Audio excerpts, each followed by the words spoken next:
अरे बाबांनो, हे सगळं कशासाठी? भीमदादा, आम्ही ऐकलंय की युरोपात सगळ्यांचे वाढदिवस साजरे होतात. वाढदिवसाच्या खूप खूप सदिच्छा.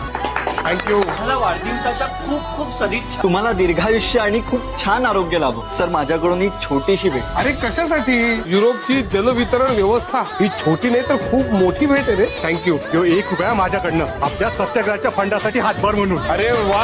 अरे हो, मी सगळ्यांकडनं घेणार आहे. बाबासाहेब, काय बोलतोयस तू? कोण बाबासाहेब? अहो तुम्हीच हा माझा बाबासाहेब. आणि गरीब माणूस तुम्हाला काय भेट देणार आहे? अहो तुम्ही अख्खं आयुष्य मला भेट दिलं. तुम्ही आईच्या मायेनं आणि बापाच्या आधारानं मला जीव लावला. जन्मदात्यापर्यंत पोचणारा लई मोठा असतो. तुम्ही ते समज केलंय माझ्यासाठी, जे बाप आपल्या पोरासाठी करतोय. मला नवा जन्म देणाऱ्या तुम्हाला आजपासून मी बाबासाहेब अशी हाक मारणार. तुम्ही सगळ्यांनी तुमच्या मनामध्ये मला जे स्थान दिलंय त्यासाठी मी आपला खूप खूप आभारी आहे. पण मी माझ्या वडिलांचं, रामजींचं स्मरण करून हे तुम्हाला सांगतो, कोणाचाही बाप होणं ही फार अवघड गोष्ट आहे. की बाबासाहेब या नावाला मी बट्टा लागू देणार नाही.